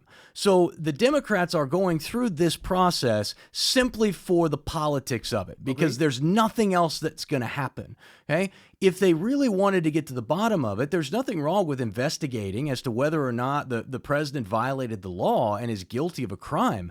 That's completely acceptable. But everything that they're doing right now has nothing to do with that, and has everything to do with simply politicizing the president during what they know will be an election year, which is actually technically what they're accusing the president of doing with Joe Biden, which is, going after him, trying to investigate him while he's running for president in the hopes of destroying his political career. So both of them are guilty of exactly the same thing, which is trying to manipulate the outcome of a political election and to destroy a particular political party and candidate. So, I mean, if you look at it objectively, it's like, okay, maybe there is something to it. During the Russia investigation, my position was always the same. It's like, yeah, investigate. Let's find out. Like, I have no idea. You haven't shown me anything yet. There's nothing that you've been able to come up with that shows collusion with Russians, but I'm open to seeing whatever it is that you got. It just turns out they got nothing. So what do? They move on to something different. And it's the left doing this right now because the left is in the minority and they don't have the presidency. And when Obama was in power, they were doing the right was doing exactly the same thing. These people are corrupt. They are pawn scum. They are the lowest class of human beings, and we treat them as though they're special. Tell us how you really feel. I have no issue with this. Okay. These people could not run a lemonade stand outside a construction site in the dead of summer in New York. They'd go bankrupt. These people are absolute abject terrors on society. And yet we look to them as though they're something special. We weigh, who do we want? Do we want Hillary Clinton or Donald Trump? Which one of these two mindless, illegitimate people do we want running the world? It's just like, stop with this garbage. None of these people are qualified to run anything. So stop looking to them for the answers to your problems. This is my entire point. It's what I base my life around. It's what I base my show on, is that you should be responsible for you. Stop pointing the finger at somebody else. Stop looking to Washington to solve your problems, because all they can do is make matters worse. Is your life any way materially better than it was 20 years ago because of some sort of government intervention? The answer is no. Unequivocally no. So why would you continue to do the same thing over and over again, expecting a different response? You shouldn't. Leave it and start focusing on yourself and your own life, because you are the only one who can control it. Yeah, but Jason, what you're asking is super hard. It is a whole lot easier for me to point the finger at somebody else and go, see, they're so bad, and not have to look inward. Of course it is. Yeah, you're absolutely right. As I spend a time going, look, Jason, I would get a better job. Jason, I would get educated, but there's kids in cages. Yeah. So I can't do that, right? Look, I mean, there's terrorists. So I can't go and start a business. There's terrorists out there. I have to right the glorious wrongs and be a martyr is what I have to do, so that when I am not successful or don't do what I'm supposed to do, it's because of the greater good. Well, or more to the point, I can't start a business because there are other rich, greedy companies that'll just put me out of business. So I can't do it until the government comes in and takes over and punishes all those rich, greedy corporations. I can't start a business. I can't do it on my own. Or the flip side to that is, government taxes me to death. Government regulates me to death. I can't start a business because government's always in my way. This is what you hear from the right or from libertarians about, why I can't do whatever it is I want to do. And what I'm saying is like, government's not going away, and they're not going to change. And so if you trying to put all of your hopes and prayers and faith into some sort of political candidate, like they're suddenly going to show up on the scene and change the world for you and make life easy so that you can go out without any risk and without any obstacles and pursue your dreams, that's never going to happen. So stop with that. Just let it go and start focusing on things that you really can change. That's my point. All right. I want to grab a couple things from Facebook. I once heard the line, the media used to tell us what happened, and we had to figure out what to think about it. Now they tell us what to think, and we have to figure out what even happened. I think that there's part of that's true. I think somewhat we live in this. There's some nostalgia about the years past. Everybody looks at the 1950s as like the greatest generation, and we have a picture of what the 1950s were like. And the reality is that it wasn't great for a lot of people. There was all kinds of really dark, ugly things that happened back then. And I think the media has never been in the business of trying to report facts to you. The media is in the business of making money, and they are going to print what sells. Now, the fact is that there is a greater cooperation between government and media now than there has ever been. Absolutely. But that is not to suggest that in some way the media was honest and journalism had integrity back No, in, but it was a different type. And if you go back prior to probably 1980, I'm making that as a random, that area somewhere, most of the media was stories written, right? The reporters would go out, find some data, come back, write a story, and either read it or put it in print or that kind of thing. Now it's not that. Now it's, I'm here talking to people. I'm here. It's now I'm live talking to idiots. Right. That's it. That's the news now. I'm live talking to idiots. And that's the news part. Now the next part of the news becomes not actually the news, but what people think about the news becomes news now. I think that aspect is correct. That is true, and right? I would agree with that. I think back in the day, if we're going to make one one distinction, is that there was a time when investigative journalism was a thing. Sure. And when if it was sensational, if there was corruption, that was presented and printed regardless of what political party. Right. There was a sense that and we are there, and our job is to hold people accountable, whether it's corporations, whether it's government. We are the free and independent press. Sure. That is largely gone. And what you do have more is, here's what the government said about this, or here's what this company said about this. What do you think about that? Yes. Not, what is that even correct? Nope. Is that honest? How do I feel about it? Are they telling the What I think truth? about it? No. Yes. Yeah, Absolutely. so you are absolutely right about that. This is just something saying to you, Jason, thanks for being on the show, Jason. I've been listening to your podcast since your magazine. Oh, thanks, man. I appreciate that. Something very nice. That's out of YouTube. So I want to grab a caller. I guess we're going to Indiana. Good. I love when we leave New York. I love New York. New Yorkers, please keep calling. Absolutely. But I do have a call from Indiana. It's Tommy. Tommy, how are you? Hey, Larry. How you doing, buddy? What's I'm doing going great. on, Tommy? Not much, buddy. My question tonight deals with the financial freedom of the individual. Okay. I know your guest tonight is a big component of building one's own brand. Yeah, he likes building brands. He does. That's his thing. And on that same topic, wouldn't you guys agree that it's also beneficial for political candidates and even those that are serving in political office to be available to help people build their own financial brand, whether that be in cryptocurrency, whether that be in gold and silver investment, or whether that be, just in stock market? But wouldn't that be a common thread that can be used to help people gain that financial freedom and build that brand? I think there's a problem here, though, Tommy, and this is what Jason talked about earlier. What makes some congressperson, what makes some assembly person, what makes some senator even have a clue about how to do that? Jason, am I right? No, yeah. Like one of the things about people in positions of power is that we tend to want them to be. Once we put our faith and trust in them, we tend to want to go to them for everything. Yeah. So as I said before, don't come to me for legal advice. Don't come to me for marriage advice. I'm like the worst guy in the world you could ask that stuff to. I'm not qualified in any way to give anybody on the planet that kind of advice.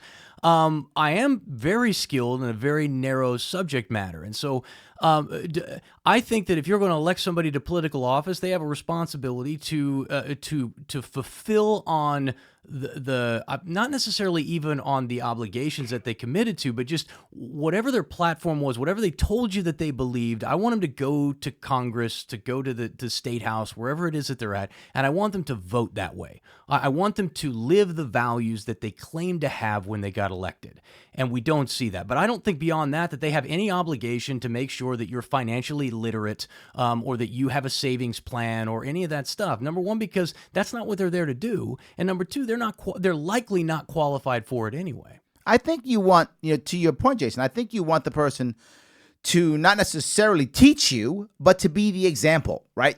I'd like to have a person who is, financially savvy. I'd like to have that, not required, but I like that. I'd like them to care about it. And if they aren't financial savvy, I'd like them to be savvy and to know they're not, and to get the right people around them who are. I would like them to do that. I would rather, instead of having a person who is, say, financially savvy, I'd rather have someone who's just savvy enough in knowing what they're good at and what they're not good at, and realizing that financial matters matter, and to find the right people around to do that. I'm one of those people. My wife deals with all my finances. So yes, she's a savvy one in our family. So I think even in that regard, you want to find the right people. And it bothers me, this concept that, don't you feel like that these people should be responsible or be available to help other people with that? It's almost as though we're shifting the blame of financial illiteracy to government, when in reality, my whole point is that it's your fault if you're financially illiterate. If you spend more than you make, if you make bad investments, that's on you. That's not because somebody didn't do for you, didn't teach you well. You made a bad choice, and you made a bad decision because you weren't qualified to make that choice, and you didn't seek good counsel. So I always have a big problem with saying, isn't it somebody else's responsibility, or don't you believe that somebody else should be helping to do this? My answer to that 99.9% of the time is no, they should not be. You should be responsible, and you should seek out qualified advice when you need it in order to make a good decision. Well, isn't there, though, a cultural issue here, right? And I bring this up often. Imagine, if you would, I'm assuming, and please tell me if I'm wrong here, I'm assuming that when you were a kid, you saw either your mother and or your father go off to work. Yes. Okay. And I'm assuming that your grandfather, grandmother, one of them or both of them went off to work. Yes. Could you imagine if you lived in a household where you had never seen your mother or father go off to work? In fact, you had never seen your grandparents, and they had never seen their parents, meaning your parents seeing their parents, go off to work. That wasn't a thing. They don't go off to work. When no one goes off to work for multiple generations, it becomes very hard for that child to think, I should go off and do something great. Not impossible, but that becomes difficult. And you find that heavily since the war on drugs, heavily since the ADA, heavily since 70s, 80s, in black families probably since the 70s, Hispanic families maybe that, white families more since the 90s. But you find that happening more and more and more, where multiple generations of people don't go to work. Isn't that a cultural handicap?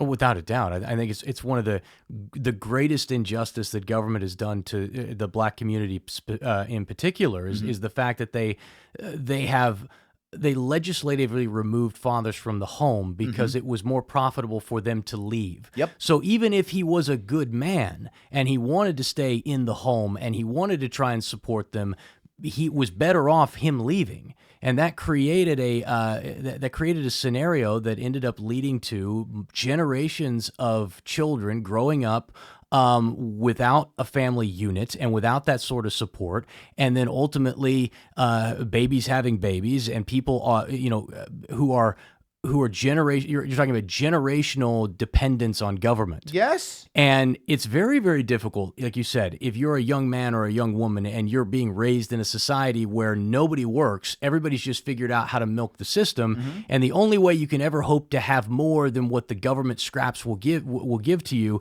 is to deal drugs or to be involved in some sort of crime. It changes the entire way you view the world and what's possible.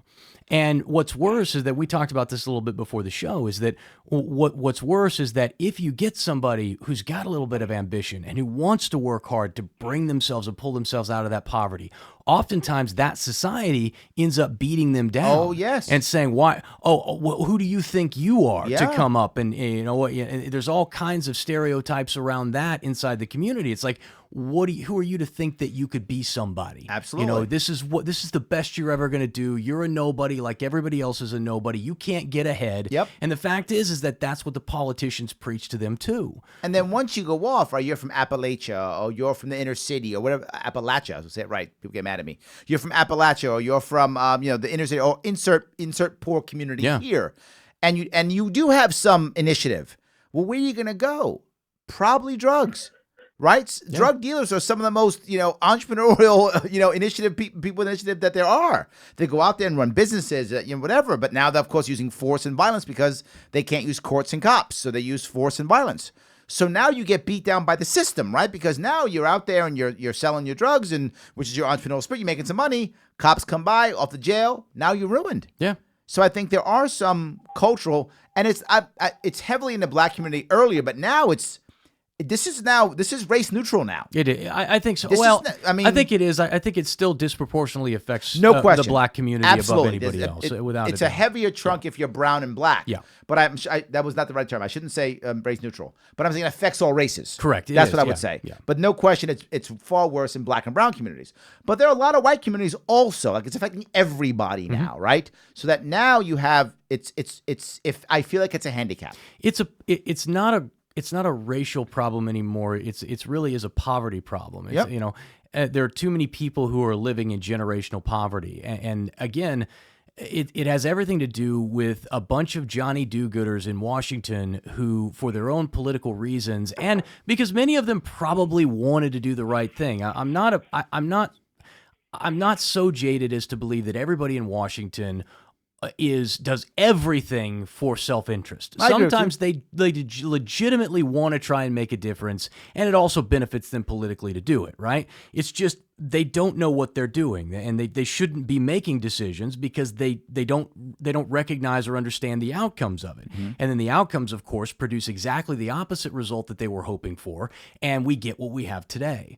And what the government needs to do is, and I know you believe this too, is step aside. And they need to allow people to make their own decisions, and they need to make people accountable to themselves and say, listen, you're responsible for figuring out how you pay for yourself, how you feed yourself and your family. But the part that Tommy, I think, maybe bringing up, but Tommy, if he's still there, tell me if I'm wrong here, is I feel that a part of what he's saying is there is a responsibility, not responsibility, maybe it's responsibility. There is a function that government still does play, which many of us are unhappy about, and that is setting the education, right? So if I'm going to spend 12 years of my life in an indoctrinated, state-run school, if I'm never taught civics, I've never taught entrepreneurship, I've never taught finance, that's kind of government's fault, if that makes sense, right? Because they're the ones setting that curriculum. Am I wrong? True. No, they've taken a monopoly position on education, and if children are finishing high school without a basic understanding of credit card, interest rate, loans, saving and investing, that's on the government. But you have to understand that you should have never given government that authority because they're not going to do those things. It's kind of too late, though, now, isn't it? Too late in what sense? I mean, I never think it's generations upon generations of people who've been raised literally without financial education, without. I remember this is I don't remember when you were in the Marine Corps, but when I went in the Marine Corps was in the 80s, right? When I went in, and they were just changing over to direct deposit. For those of you who don't know, the military used to literally go around with cash and checks. And every month the paymaster would come around and literally give out checks, or you get it in the mail, or they physically hand it to you, or they give you cash. It's how I used to work in the military. But when I was in the 80s, it became direct deposit. Go directly into your account, and now your checking accounts. So now all of a sudden they're giving people checks. And there were a slew of Marines, tons of them, 18, 19 years old, who are now getting checkbooks, who have no idea how to use a checkbook. And the Marine Corps actually punished them for bouncing checks. Because the guy would call the bank and say, hey, bank, how much money do I have? The bank would say, you have X dollars. Great, write a check for that. They didn't realize that some checks floated, some checks didn't get. They had no idea how to bounce a checkbook. They would call the bank how much money, and write a check. And boom, now they're literally in trouble getting NJP, Article 15 punishment for that. Because the literacy, and this is in the 80s already, financial literacy was non-existent. And most of these kids had high school diplomas. Not all, but most did. And the majority had no idea how to balance a checkbook. Yeah. I mean, my whole point is that it may be too late to change society as a whole. Maybe too late to hope that government will somehow, all of a sudden start doing the right thing, or that we'll be able to take the reins back and run our own education system. It may be too late for that. And people don't realize how young that is. Like, it was the 70s when they did that. Yep. Up until then, we didn't have the Department of Education. 1980. Right? So when you look at it like that, we may be too far gone for that, but you're not too far gone. You can still learn how to balance a checkbook. You can still learn how to invest wisely and how to save and I mean, the bookstore is littered with books that will teach you how to do it. And frankly, for everybody listening, let me give you the secret to wealth and prosperity and riches for the rest of your life.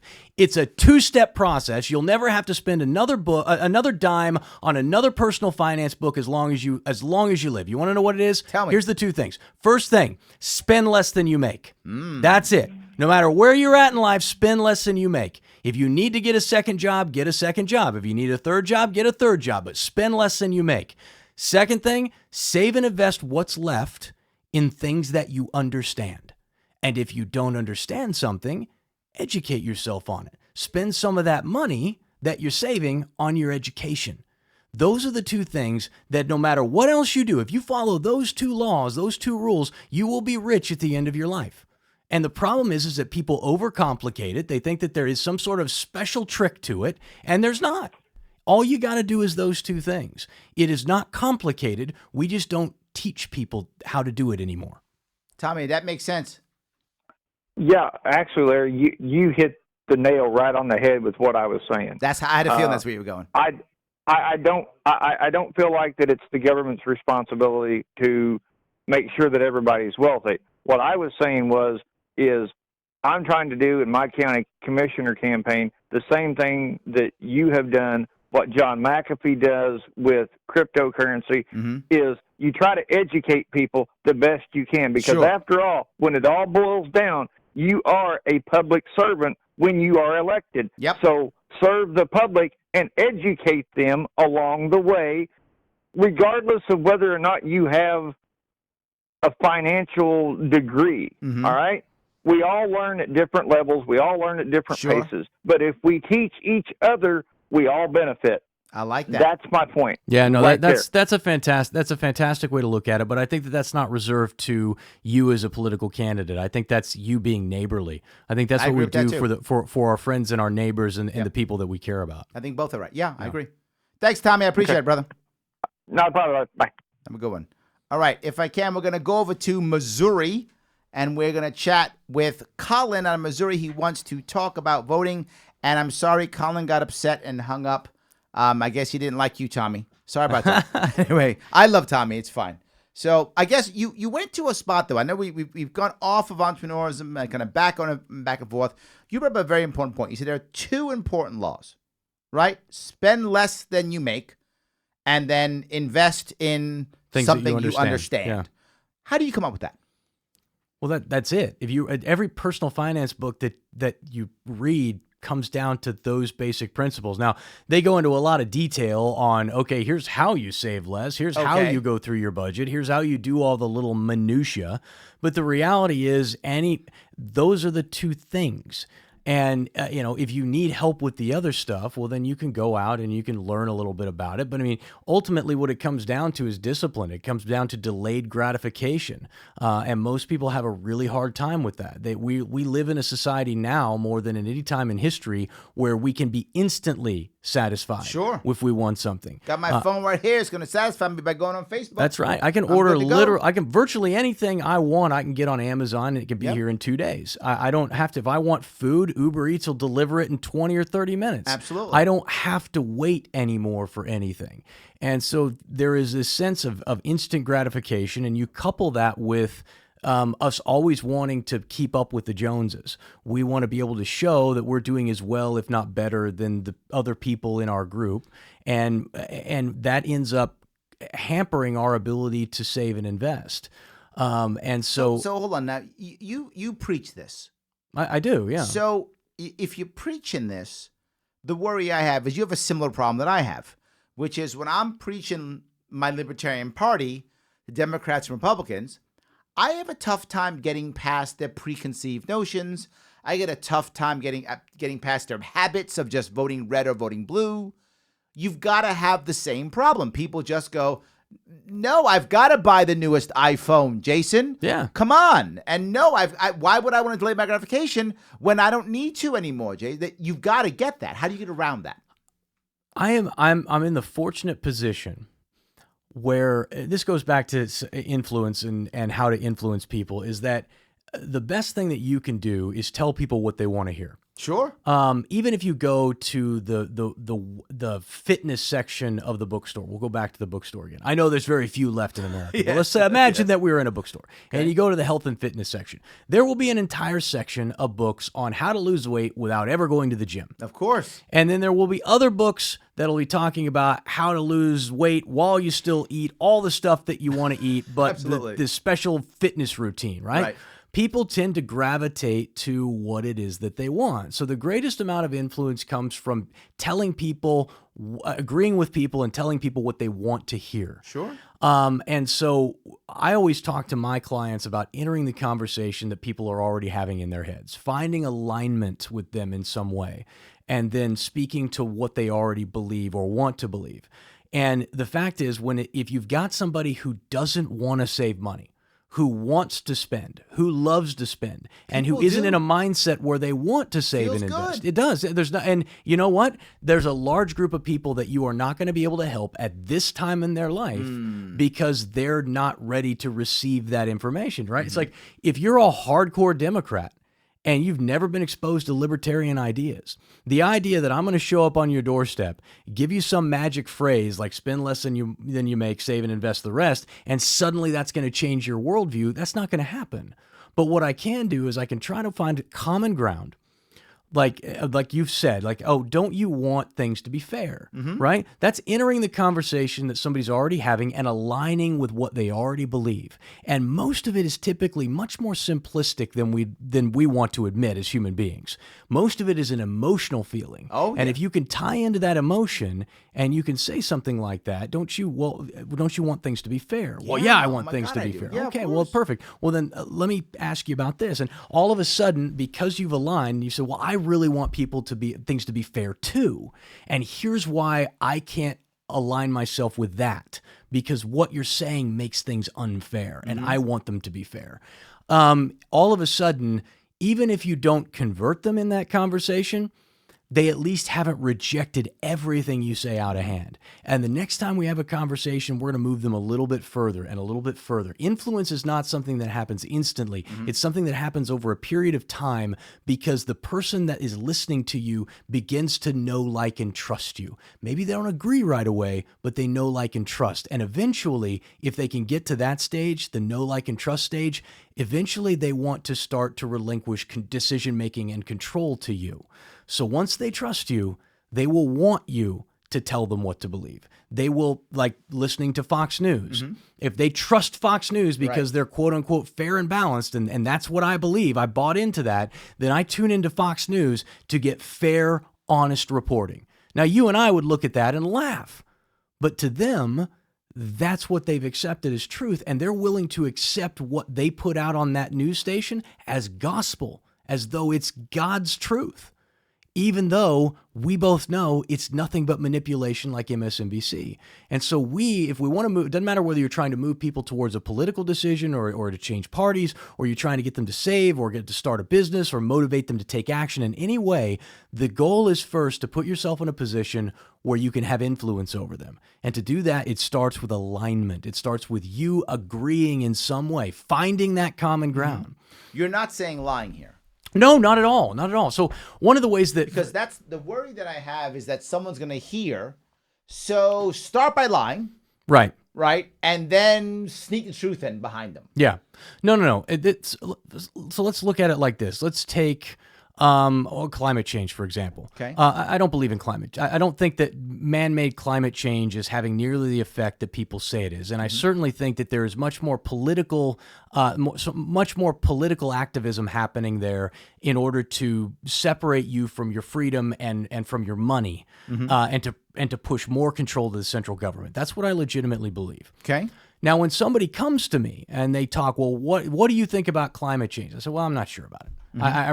I'm not ready to sell my soul and to pay $10 a gallon for gas and to triple my energy prices. So why do you hate polar bears? Yeah, and see, that's... I don't understand. Yeah, Why do you hate polar bears? I don't hate polar bears. Why do you hate polar bears? But, you know, so that's a conversation. But what I would typically say is something along the lines of, but let's, for the sake of argument, let me agree with you. Let me agree that all of the things, the sea levels are rising, that the world's getting warmer, that it's going to destroy mankind if we don't do anything about it. I will concede that. Okay. Here's my big problem. Do you really think government is the one to do that, to fix the problem? Do you really think that putting the hands in this corrupt government that's controlled by corrupt corporations? Then who? That's exactly right. I don't know the answer to that, but I know that that's not the answer. But then so I we're all don't know gonna what die. the right choice is. Possibly, but we're going to die anyway if we turn it over to government. Yeah, but government is I mean, the government is the people.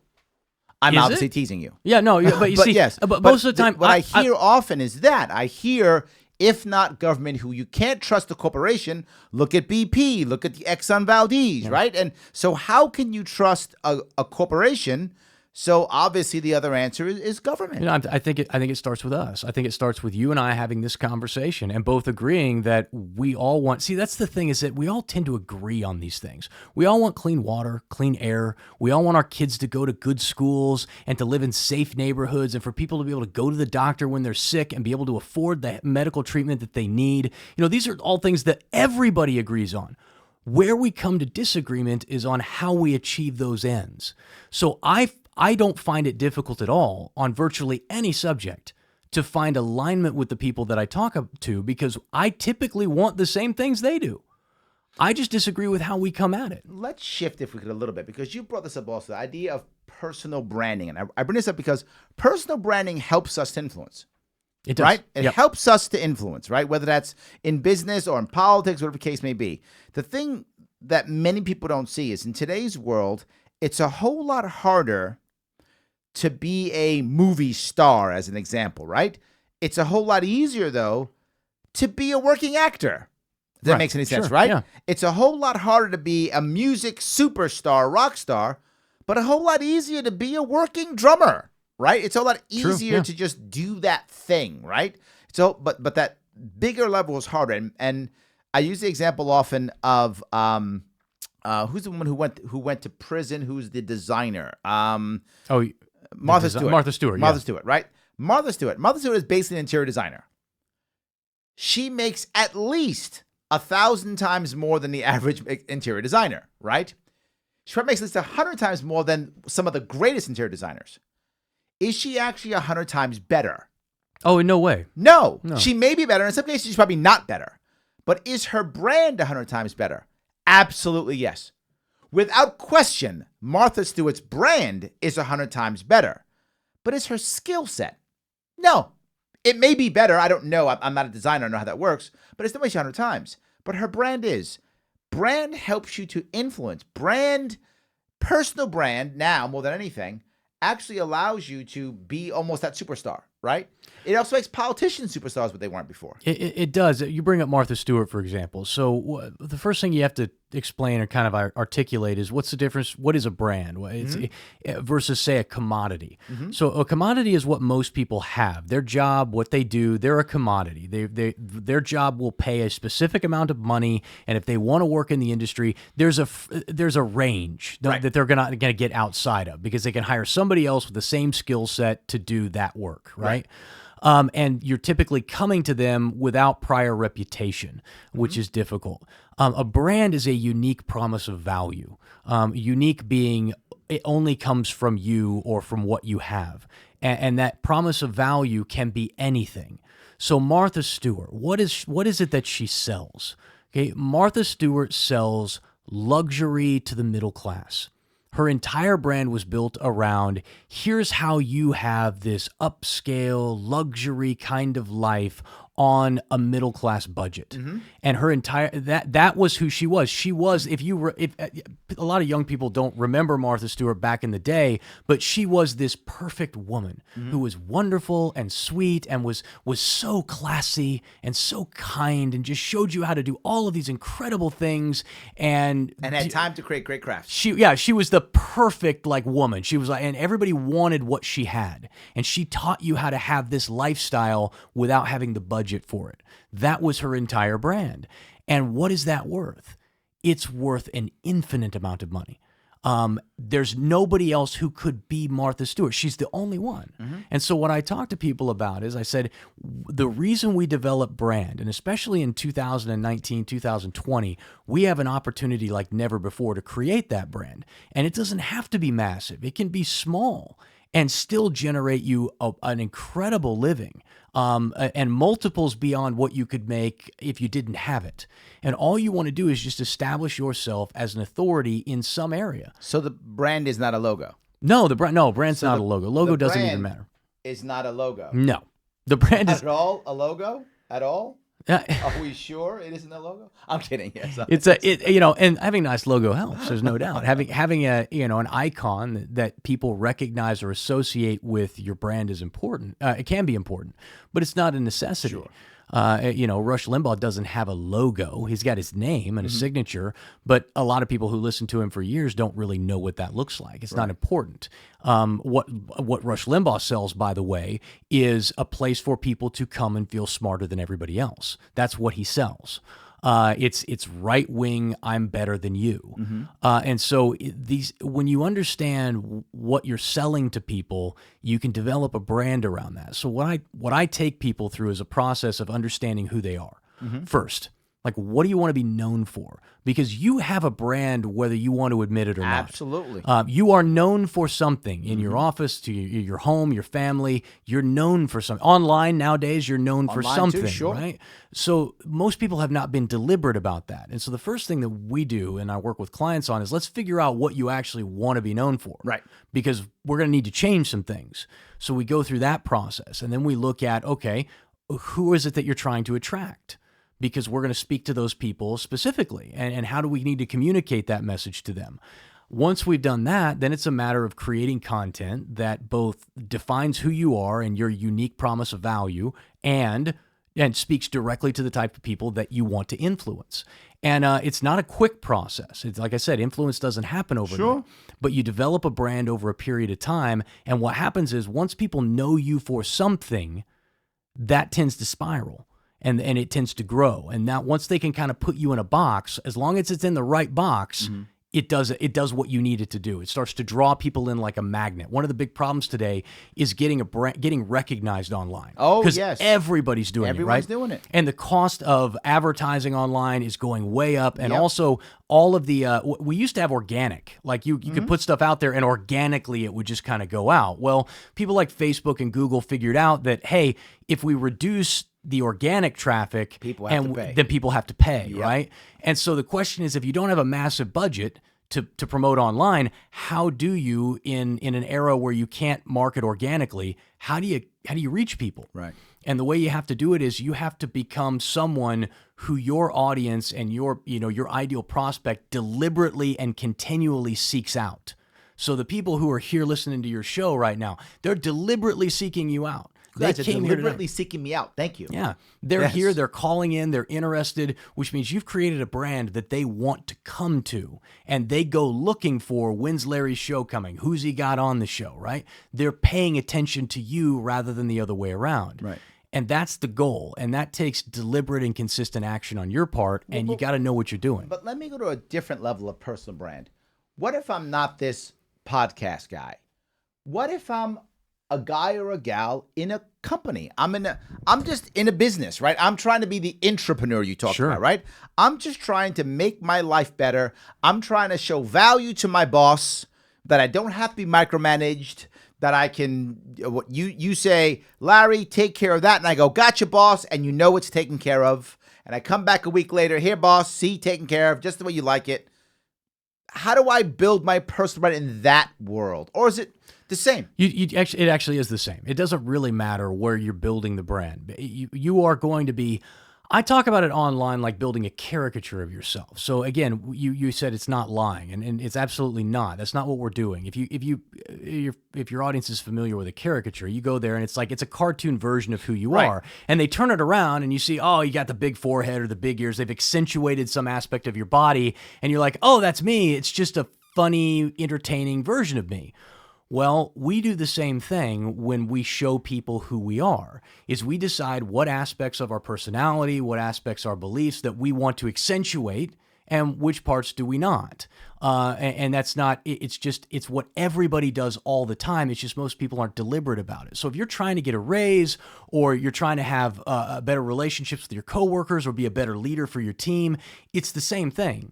It's like, how do I communicate who I am and what I need to get done in a way that gets people to want to do it for me? It's funny. I talk about this all the time now. I do leadership classes constantly. It's one of the things I teach here in New York City for the city, for other companies.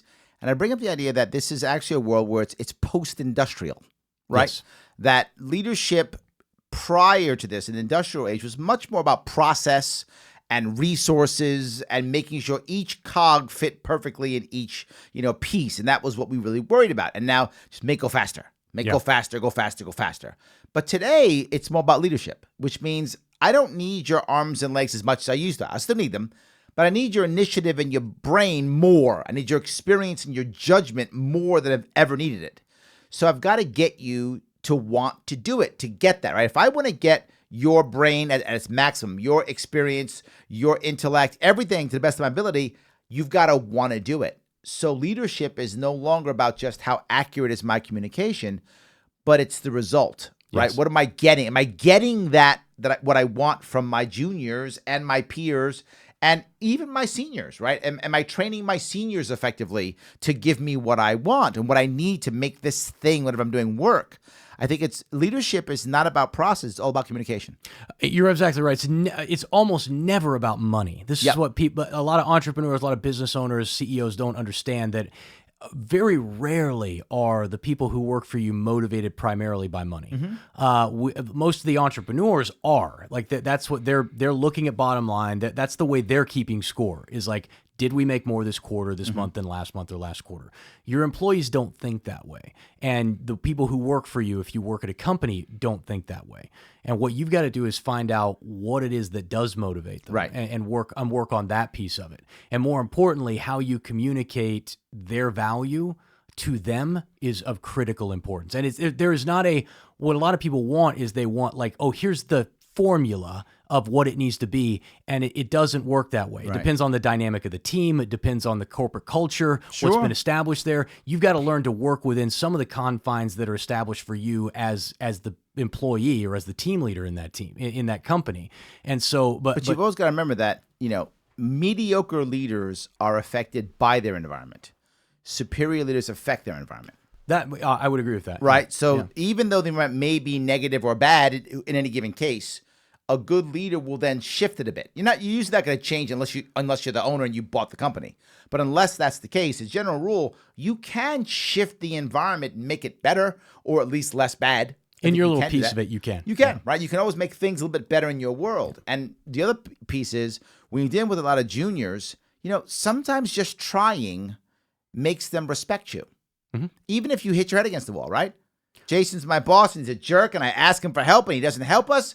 But all my juniors saw me go to you and ask for help and try to do. They go, look, Larry, he stood up for us. He's fighting for us. Yeah, he's fighting for us. And you find that a lot of times. Like I want to say, you can't. There's some things that you can't, that you're limited by. Mm-hmm. If the boss man's bringing it down on you, we need to get this stuff done. You need to push your team. We got to get this stuff out the door. We need you guys to stay late. All of that kind of stuff that wears a team down over time, right? So this is what has to be done. This is what's being directed from on high to you. You don't get to control that, but what you can control is the way you respond and the way you work with that team in order to bring them together to accomplish that mission. And sometimes it's a matter of misery loves company. Mm-hmm. Sometimes it's a matter of, listen, guys, I know this sucks. I'm going to be here with you until it's done. I fought for us. This is the best I could do for us. So now we just got to get it done, and we're going to be proud of this when we're done with it. And yeah, everybody's going to bitch, moan, and complain, and that's just part of what we do. But I think that you have to become that leader and be able to communicate with them, and show them through example that this is what we do and this is what has to get done. And that ultimately is what makes a good leader, is somebody who's willing to step into the breach and say, I'm going to lead, not demand. Well, let me ask, look, we're running short on time. Please tell the viewers, listeners, where can they get more about you? Well, you go to jasonstapleton.com if you want to. If you want to see, I did a video series not long ago on influence and how I started my first company and basically how I built several brands in the last 10 years or so.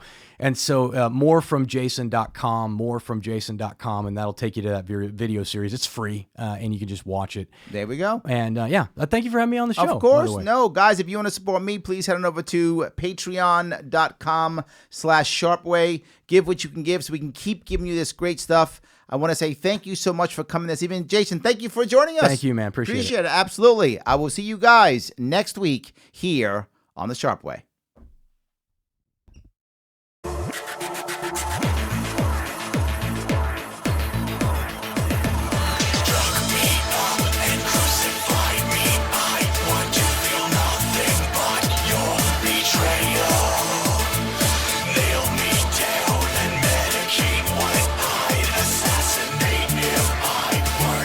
Frail.